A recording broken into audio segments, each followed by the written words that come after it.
This meeting is now being recorded. If you all would *6 yourselves to mute.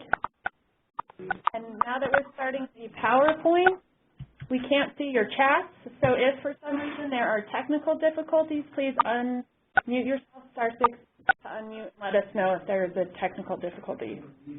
Thank you. Great. Welcome, everybody, to the Health Improvement Team, or HIT call today. We have quite a bit to get through. So the first part of the presentation, I'm going to move through pretty quickly, and then we'll get on to the more exciting piece of the presentation. Just a couple housekeeping items. One is our secure fax is still not working, and we are working hard to get that back up and running. So if you could please email myself,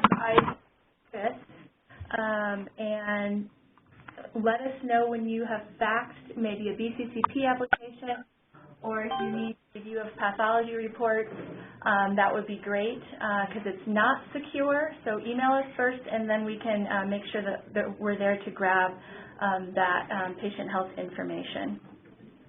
And we'll let you know in eConnect or a separate email once our secure fax is back up and working. We're going to try to get through this by 12, I'm hoping, because I know that some of us will be meeting again at 12:30 for the Care Coordination RFA webinar. So this is the outline for the next 50 minutes. We're going to talk about the 2014 Clinical Services Toolkit changes, the couple changes that occurred in July, and then also the ones that we'll be reviewing today and that will show up in the toolkit sometime tomorrow afternoon.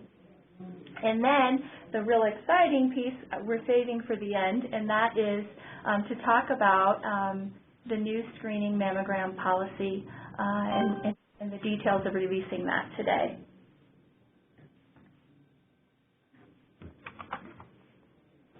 So the toolkit updates that were released in July, we did include in an eConnect, and we emailed shortly after that release.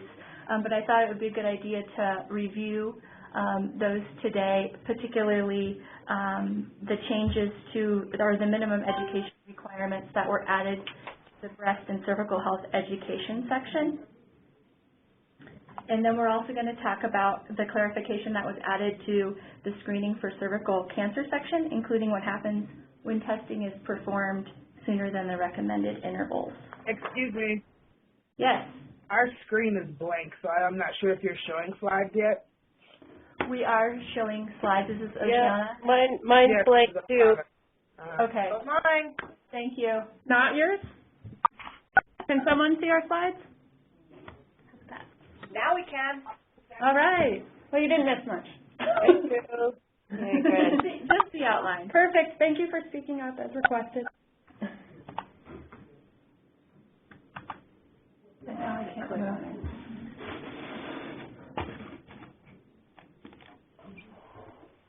There we go. So this is a slide. This is just a review. Everybody already knows this, but a review of the breast health history. We know that breast health history and breast health education are required WWC services. A breast health history must be obtained, and it must also include questions about the client's personal history of breast cancer, whether or not they have a first-degree relative with breast cancer, which includes a mother, sister, or daughter, and if the client has experienced any new breast symptoms during the past 3 months. What has changed is that the history should be documented not only in the client's medical record, but also on the WWC data entry tool if you use that tool, and then also in eCaST. And all 3 of these documents should match up for consistency reasons.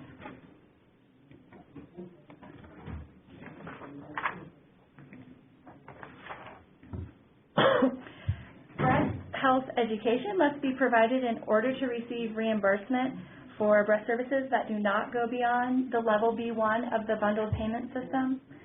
The WWC-funded breast health education provided box must be checked in eCaST in order to receive this reimbursement.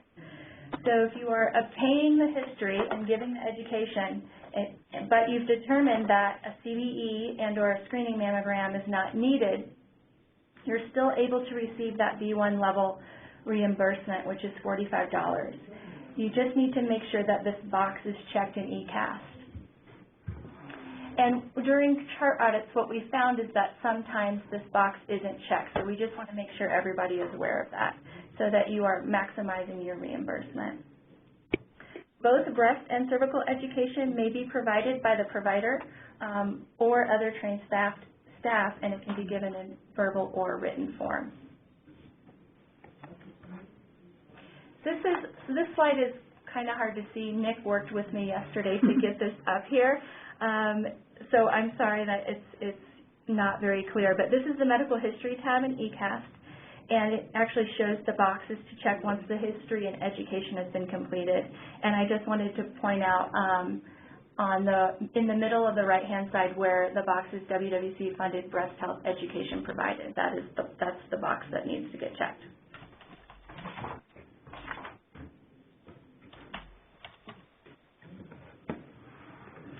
So the breast health education requirements changed, and at a minimum, the information should include information on breast cancer screening intervals, the risks and benefits of mammogram screening, risk factors for developing breast cancer and the symptoms of breast cancer, and then also how to reduce your risk of breast cancer by staying physically active with regular exercise, maintaining a healthy weight, avoiding hormone replacement therapy, or determining whether or not hormone replacement therapy is right for the client, and limiting the amount of alcohol consumed. NBCC EDP's Breast Cancer Facts Patient Handout can be found here at this link, and it includes all of the information above. It's pretty comprehensive, and it's a two-sided handout that you can give to your clients. And this is just a sample of what the handout looks like. The cervical cancer facts handout looks very similar.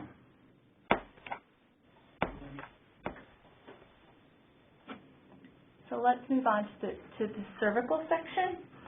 A cervical health history must also be recorded in the client's medical record on the data entry tool if you use it, and in eCaST, and the history must include questions about whether or not they've had cervical cancer or precancerous conditions CIN2 or 3, what their HIV status is, and if there are any other conditions that they may have that result in a compromised immune system, whether or not they were exposed in utero to DES, and also their hysterectomy status. So again, this slide is just a review. Nothing's changed on that.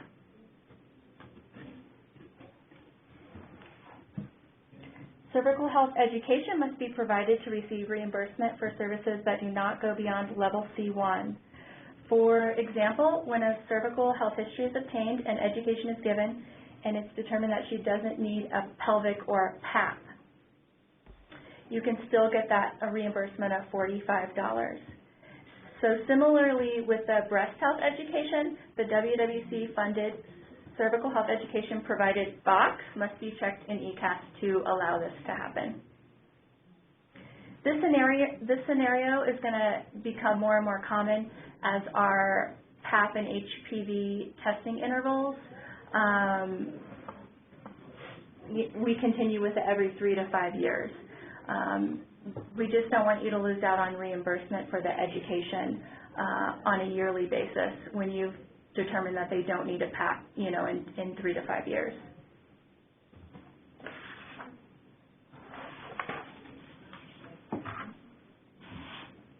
And then this is the eCaST medical history tab, where you can click on the medical history that they have, and then also the box for the education that was provided.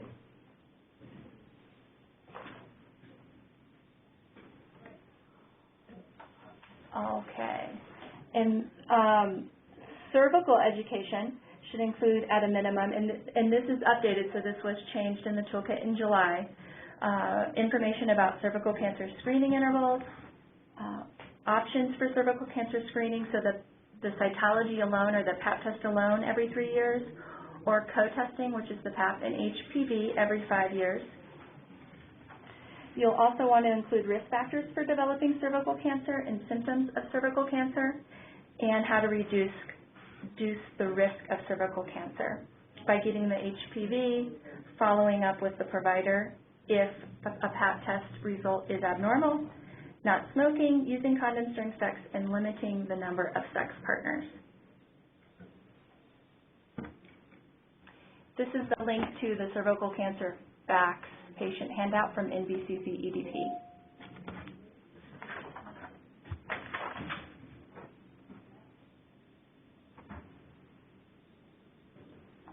And this was clarification added in the July toolkit as well. For average risk clients, WWC will not reimburse for PAP and or HPV testing obtained earlier than the recommended routine intervals. So for instance, if a client has a negative for intraepithelial lesion PAP, which is a negative PAP in June of 2012, but there was not an HPV obtained at that time, her next PAP is due June of 2015, so in 3 years. And then at that time, you can do a PAP and additionally an HPV.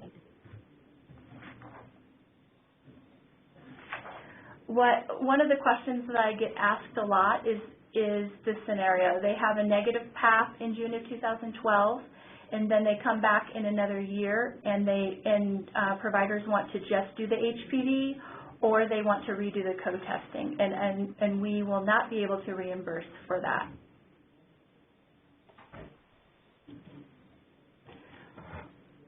One of the other questions that comes up fairly frequently is if they do come back earlier than the recommended intervals and that pap smear ends up being abnormal, WWC will not pay for that pap smear or HPV that was done prior to the recommended screening intervals, but if that result of that pap smear is abnormal, we will pay for the diagnostic testing, for example, a colposcopy that is needed after that abnormal result.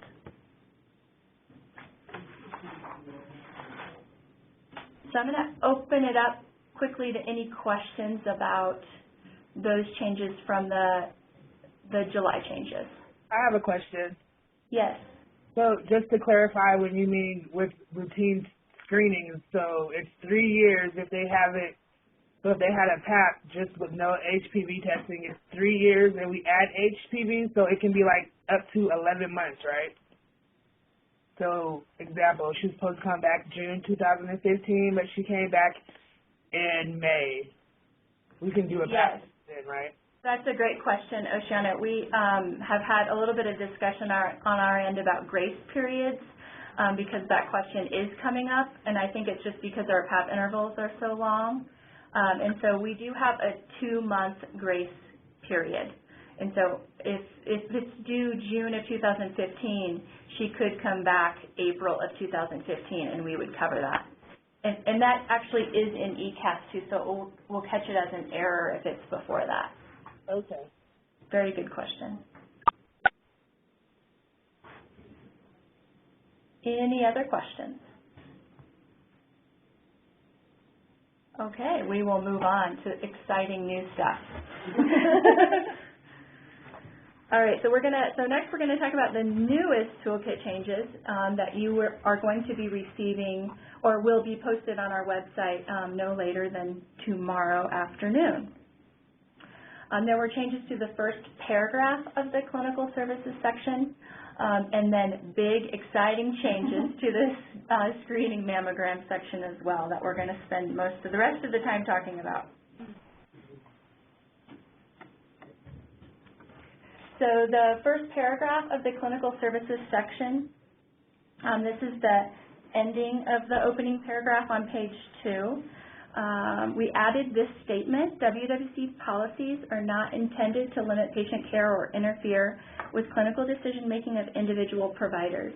However, agencies must adhere to WWC policies in order to ensure appropriate use of program funding and procedure reimbursement for WWC enrolled clients, provider discretion may be used to provide services beyond the WWC policies, but WWC is not able to reimburse for these services.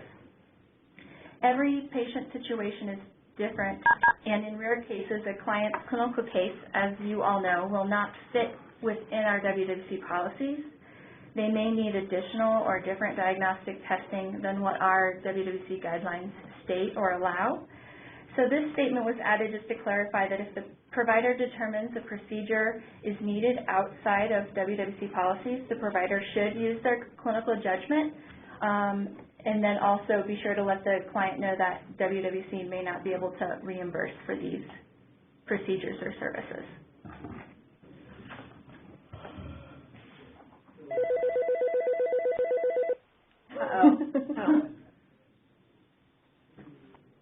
Please be sure to star 6 and put yourself on mute if you need to.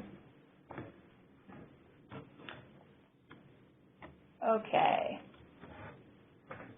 So while all these toolkit changes are really important, we all know the real reason why you're here today, in attendance today, and that's to hear WWC's exciting new announcement regarding the screening mammogram policy. So without further ado, let's get to it. Starting today, the targeted screening mammograms may be provided to WWC eligible women who are between the ages of 40 and 49 and are determined to be of average risk. Yay! Woohoo! Prior to this policy, WWC only paid for mammograms in this age group if the woman had specific risk factors, a personal history or a history of a breast biopsy, family history, or if she presented with symptoms. Now we are implementing this targeted screening. With those pink peaks in the top of the top. Can you start 6? I think we can hear someone talking. Okay.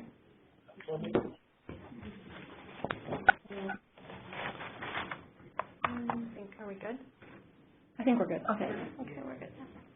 So now we're implementing targeted screening in those average risk women who are 40 to 49.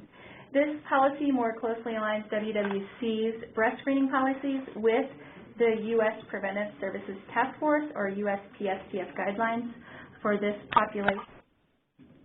And by using this targeted screening approach, it will allow approximately 2,900 additional women to receive WWC screening services this fiscal year.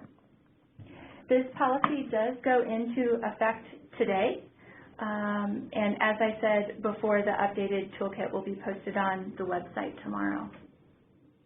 So now I'm going to have Emily speak a little bit about the history that led to this exciting policy change. Yeah, so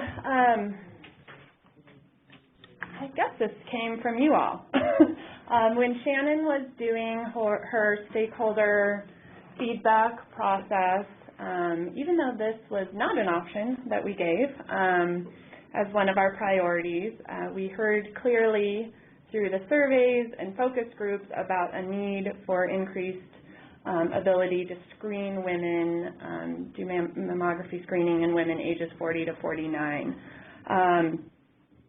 We had felt like we were following the intent of the U.S. Preventive Services Task Force guidelines with what we had implemented, but hearing that feedback, that it was very strong feedback from you all, it got me thinking. And when I was in Atlanta meeting with other states that do the same program, I asked around and talked to some other states about what do you do for women 40 to 49, and found that we really were more strict than any other state as far as this, which was a surprise to me because I really thought we were following the CDC's intentions. And so after I talked to a couple different states, I actually pulled the CDC medical director for the National Breast and Cervical Cancer Early Detection Program, NBCC EDP, aside and asked her about this. And I told her what our current policy was, and she said, you know, really the USPSTF says that while you shouldn't routinely screen and do a screening every year or do a routine screening automatically because a woman turns 40, it also shouldn't be so restrictive that they have to jump through a million hoops. That there might be a good in-between reason why you would want to do screening for women 40 to 49. So with that kind of eye-opening information from her, I came back and said, hey, Angie, let's work on doing this. And so that's what we've been doing very quickly in the last few months. And I really believe that this is why we didn't do it before, was that we had limited funds. We had a lot fewer funds in previous years that we always ran out of. And in a time of fiscal constraint like that, you do want to put in place assurances to make sure you're screening the most at-risk people. And so this was a timely time, as you all said in your feedback, that we didn't ask you for. No, I'm kidding. That this was the time to make this policy change. And so Angie's going to go into a bit more detail about what targeted screening versus routine screening looks like and how you might implement that. So let's start by reviewing the USPSTF guidelines. And USPSTF recommends that the decision to perform screening mammograms for women 40 to 49 years of age be an individual one and should take patient context into account, including the patient's values regarding specific benefits and harms of screening mammograms for clients in this specific age group. So how do we do this? Because that is a complicated couple sentences there. First, we must understand that to be compliant with USPSTF guidelines, providers must avoid offering routine screening mammograms in this age group and instead implement detailed counseling in order to individualize the decision and to meet the intent of the USPSTF and offer targeted screening. So this is basically what targeted screening mammography is. It's making sure that the decision is individualized. And within WWC, targeted screening mammogram counseling, I'm sorry, let me start over on this slide. So counseling prior to scheduling the WWC client for a targeted screening mammogram should consist of this detailed conversation, which we'll get into a little bit later, and agreement between the provider and client that includes information on the benefits and risks of screening, a client's preference for screening, and her breast cancer risk profile. This counseling is more detailed and specific than the required breast health education that we discussed earlier. However, this counseling does meet the requirements of the breast health education within WWC.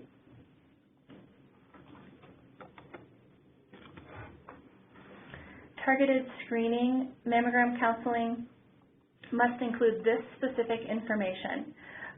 Information on the risks, including false positive and false negative rates, rates of additional diagnostics, and the detection of tumors that may not progress to cancer, for example, DCIS or ductal carcinoma in situ, and then also anxiety and discomfort.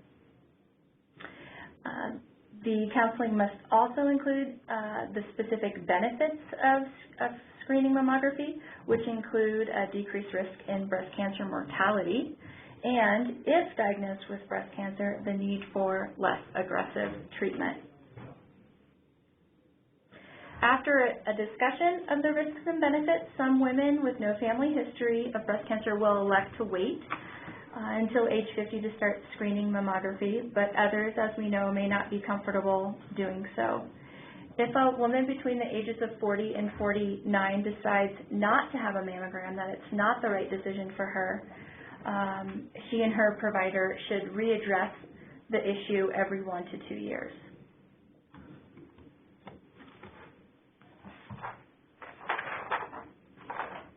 So So these are the available tools that I'm going to talk about today. These are the tools that our medical advisory board and our team came up with to help our agencies have this conversation with an average risk 40 to 49-year-old. WWC encourages agencies to utilize these 3 tools, again, to assist providers and clients together in determining whether the client is an appropriate candidate for a targeted screening mammogram. The first one we'll go through is the American College of Physicians Guidelines on Shared Decision Making. The second one is the National Cancer Institute Online Breast Cancer Risk Assessment Tool, and WWC's quick reference table that we developed specifically for this policy. And we'll walk through each one of these today. No one tool is all-encompassing, so that's why we have these 3 available, and we hope that you will utilize, we encourage you to utilize all 3 of them together.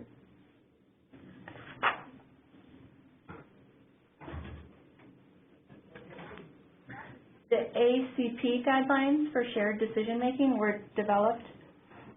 They're evidence-based and developed in 2007 as a clinical practice guideline. These guidelines not only encourage basing the decision on risks and benefits of screening, but also on a woman's preference and breast cancer risk profile. And this is the actual article with the link as well to the article explaining the shared decision-making clinical practice guidelines.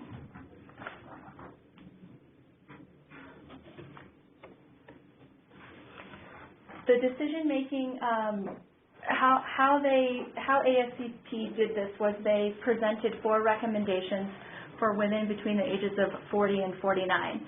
So all 3 of these tools, I just want to reiterate, are very specific to women who are 40 to 49 and should be used for that population. The 4 recommendations include, number 1, clinicians should periodically perform individualized assessment of risk for breast cancer to help guide decisions about screening mammogram. And we're going to, the next tool we'll talk about is that online individualized risk tool that can be used for this recommendation. Number 2, clinicians should inform women in this age group about the potential benefits and harms of screening mammography. And you guys are already doing this as part of WWC's breast health education requirement. Number 3, clinicians should base screening mammography decisions on benefits and harms of screening, as well as women's preferences and breast cancer risk profile. That's getting a little repetitive. I think I've said that like 4 times. and number 4, we really mean it. We really mean it. And number 4, ACP recommends further research on the net benefits and harms of breast cancer screening modalities for women in this age group.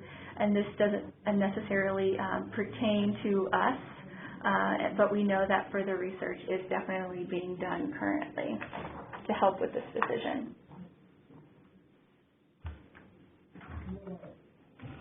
So shared decision making is a topic that you could, and that people have done entire conferences on. And so that was just kind of a quick slide to let you know what the ACP basic guidelines are.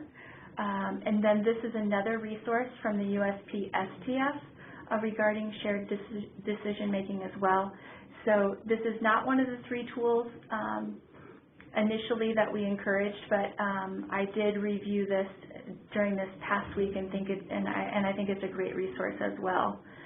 I think the ACP shared decision making guidelines are a little bit easier to understand, but certainly these guidelines are well worth a review as well.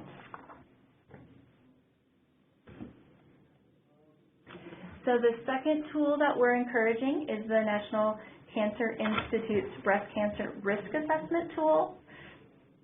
This is based on the Gale model, and it can be used to estimate a woman's risk of developing invasive breast cancer during the next 5-year period and up to age 90, so for her lifetime risk. This is based on the woman's age and the risk factor information provided in the tool. This is a really great online tool. It has instructions for users regarding how to explain both the questions and the results to the clients, which is nice. And then what I also like about the tool is that it also includes limitations of the tool in general, and then also limitations regarding the specific answers to the questions.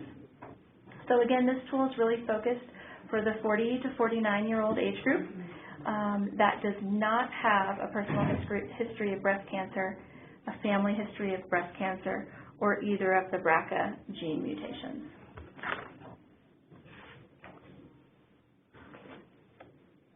This is an actual picture of what you will see when you go to the website, when you click on the link. Again, I think this assessment tool is great. I encourage you to move around and check it out over the next couple weeks and email me with any questions regarding it. This tool was actually brought up by Dr. Jan Shepard, who is our medical director for the WWC program. And at our last medical advisory board meeting, we agreed that this was a great tool to encourage you all to use for this new policy. A couple limitations that we kind of determined the tool had was that there is not a question about alcohol use. And there's not, what else is not included is a patient who has had a previous mammogram, and it was determined that she had high breast density. Those are two other important risks that aren't included in the tool, and so we did include them on the third tool, which we'll talk about in a few moments.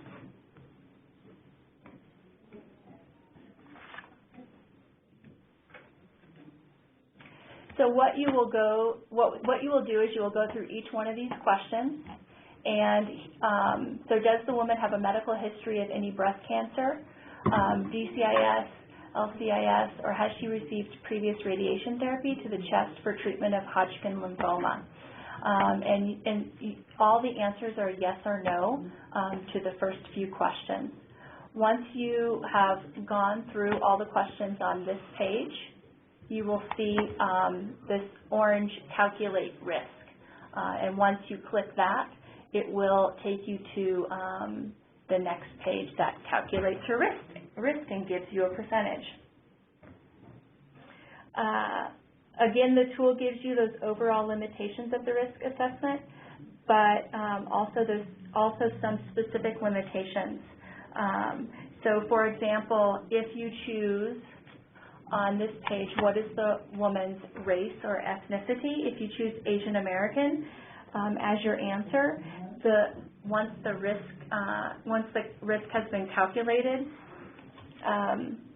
the limitations section will state recent immigrants from parts of rural Asia, such as rural China, probably have lower risks than projected by the tool. And so there aren't limitations to every answer, but if they know of the limitations, it will calculate on that risk page. So what it calculates is that 5-year risk of developing breast cancer and then also her lifetime risk of developing breast cancer as a percentage.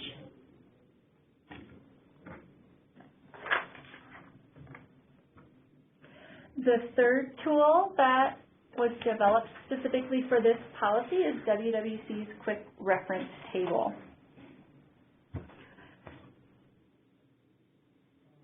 This reference table obviously has 2 columns. One includes the reasons a 40 to 49-year-old client may be recommended to have a screening mammogram. Those include if she has a personal history or family history, previous breast biopsy, and this biopsy could have negative, could be normal or abnormal, known genetic mutations, Also, if she has an unknown family history, so for those clients who are adopted or don't know their family history. And here's where we include that excessive alcohol use, which is defined as 2 or more drinks daily. If the client is of Ashkenazi Jewish descent, if she is nulliparous, meaning that she has not delivered a child, if she had her first child born after the age of 30, and then the breast density noted on a previous mammogram of 51% or higher. And then the last reason why you may want to consider recommending a 40 to 49-year-old for a targeted screening mammogram is if she's had a history of chest mantle radiation for lymphoma.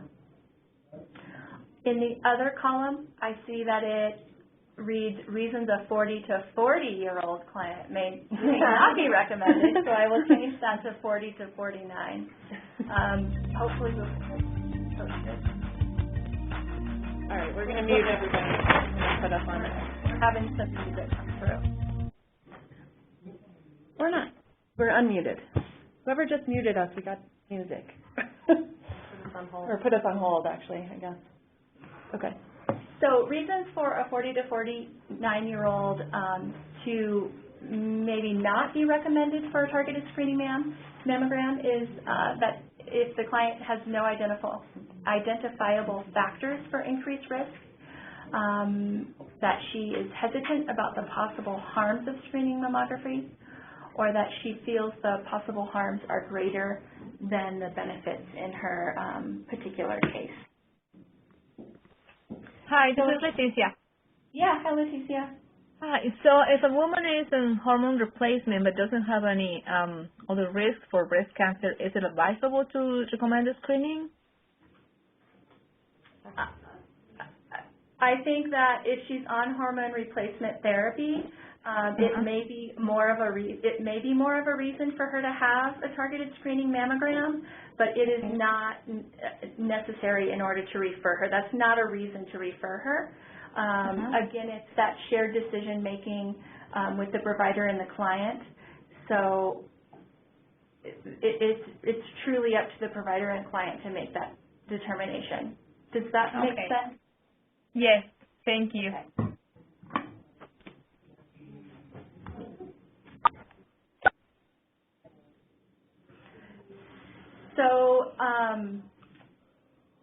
So again, your agency is encouraged to use these 3 tools to assist in determining if a 40 to 49-year-old should be referred for a targeted screening mammogram. There is no box to check in eCaST that determines eligibility for this. WWC is trusting providers to make an informed decision with their patient whether to refer for a targeted screening mammogram starting in their 40s. Hi. Hello. Yes. Hi, this is Nora. Hi, Nora. Hi. I have a question. So is the expectation by WWC that these counseling or these various aspects, regardless of which of the tools you use, has to be performed by a provider, or could it be nursing, or could it even be the navigator? Must it be the provider? That's a good question, and I think we would prefer that it is done by a provider. If there's someone who is trained clinical staff that is familiar and comfortable with these tools, I think that that's also another option that would work. But you're indicating that we don't have to document whether or not this was done. Not in eCaST. Yes, we don't need to document that in eCaST, but somewhere in the client's chart, in the electronic medical record or in their medical record. That the counseling occurred. Correct. So if Angie came and did a chart audit to see, she could see evidence that this counseling happened. So is that a possibility that in the future when you guys do conduct chart audits, that is something you would look for? That is definitely something that we will be looking for in future chart audits. Thank you. You are welcome. Hi, this is Pat Uris at Denver Health. Hi. So with our education, we had been told that if we could document, you know, it's not necessarily in the electronic record because there was a visit, but if we could document that a payer code for that was circled by the appropriate people, that would be the indication of the documentation. Yeah, I think that would be okay. Okay. Pat, would you mind sending me which payer code that you would be using? Yeah, we created a dummy code that the providers have to circle. Oh, great. Okay. So that it doesn't actually result in a charge to the patient, but Denver Health developed a dummy code. Okay. All right. I love that. If you could send that to me, that would be great, Pat. Okay. All right. I just wanted to let everyone know that while Angie was going through the references, it was confirmed that the error that you had been receiving if a woman between 40 and 49 was screened has been cleared. So in eCaST, you should be good to go. And I think Angie's going to get into that too, the eCaST. Yep, I'm going to talk about that on the next two slides. Cool. See, this is Pat from Delta. Hi, Pat.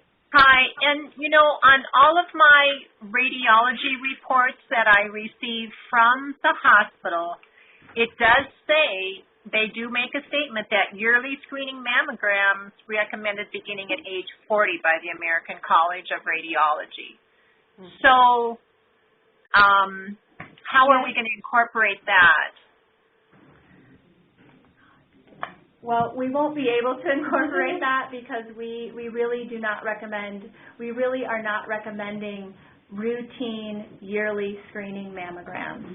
This really needs to be left up to the provider and the client, and it needs to be more of a targeted approach. So WWC follows USPSTF guidelines. Right. So I guess that's the question that I have is, when you have two bodies that are saying completely different things, you know, how are we going to document that both sides of each story were provided? That's a good question, and we have definitely talked a lot about that recently. Here at WWC, we do follow USPSTF guidelines, and there are good reasons why we follow USPSTF guidelines. Most importantly, this is what the CDC's NCCC EDP program has stated that we follow. And so those are the guidelines that we need to follow in the program. Okay, thanks. Yep. So let me get through, because I know we only have about 10 minutes. Let me get through the rest of the slides. I just have a couple more, because these next couple slides are very important. We can't get away with without talking about the performance indicator related to this new policy.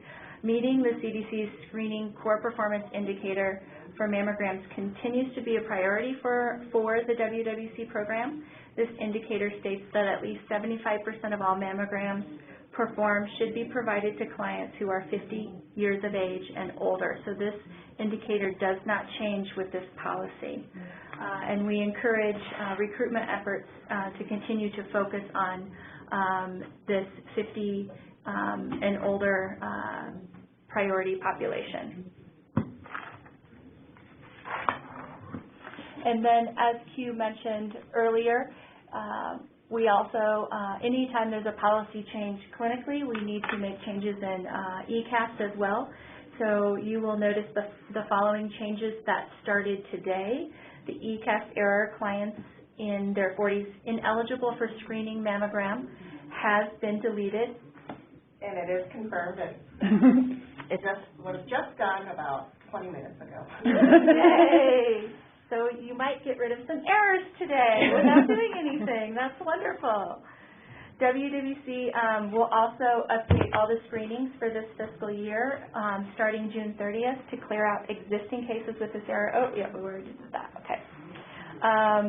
And then the other thing that we'll be doing is providing agencies with a list of 40 to 49-year-old women that was generated, Q generated this from eCaST, where their screening mammograms were paid by a different funding source. So again, this is just for this fiscal year, and you'll be receiving an email from us with the WWC ID numbers so that you can go back and review their funding sources. I have a question.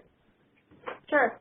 So for that, so what if this fiscal year we were allotted extra money from different grant-funded sources that we needed to get rid of this money? Are we able to opt out from yesterday till the beginning of the fiscal year and let those be paid by those grant-funded programs? Yeah, that's why we're giving you a list of what you have. Okay. If you indicated another payment source, right. we're going to give you, Sarah's going to send you a list of who those are, and you can choose, if you want to just keep them all the same, that's fine, but if for some reason you want to change it and you work with whoever those other funders are, because it might not work to retroactively change that funding for them, that's why we're giving you the list. Yeah, we just want to make sure that you avoid charging the mammograms to two different sources. Right. Work with your other funder if you have questions regarding that. And Komen is aware of this change as well, so they're expecting your calls. Yeah, they are expecting your calls. Now, when Q generated the list, there were 109 women who fit into this category. So you may or may not get a list. You're only going to get an email if you have clients who qualify for this. And it definitely wasn't every agency. Yeah. I was just looking at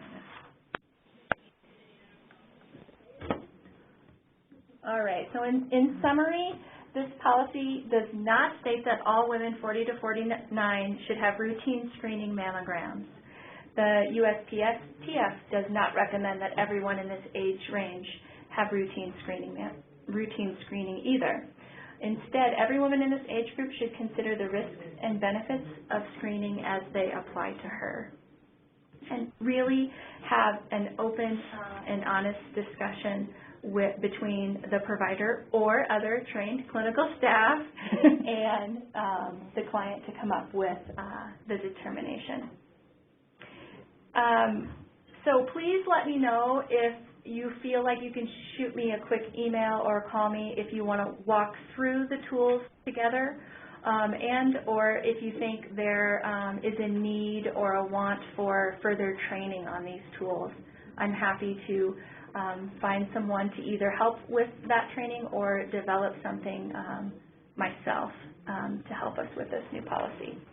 And we'll be also talking about it more at our road shows coming up, so thank you to those who've registered for Durango, which closed yesterday, and Grand Junction on November something?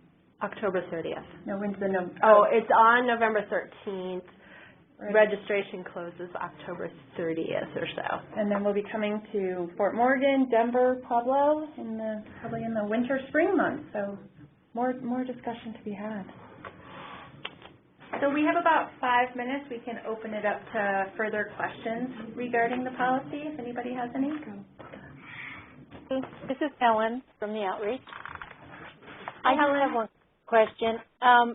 This new update on the 40 to 49, is this only for this fiscal year? It is beginning this fiscal year, but it will be continuing. Are you meaning, yeah, we can't go backward to last fiscal year because we've already closed that out and paid all I understand that, but I didn't know if it was just only for this fiscal year or it will be starting and continuing on through the other years. It will be continuing on, yes. Okay, thank you. We're looking at, there's some, whoa. So we see, I see a blank screen. We'll go back and get the attendance from the chat. Any other questions? I just have a quick question. This is Evie. Hi, Evie. Hi, I'm wondering, you know the indicator that says that so many of our mammals have to be first-time mammals? Yes. I'm assuming a lot of these 40-year-olds will be first-time. Will these count? That's not an indicator. That's for cervical cancer. There's one that they're rarely or never screened. For breast, We count every year. it's not first time. It's about how many the age group, right? Oh, right. There isn't a first time. It's age just indicator. that indicator, the 25% and the 75%. Okay, thank you. Yes. Joan has a question in the chat. What if a woman does not have any of the risk factors yet still wants a mammogram?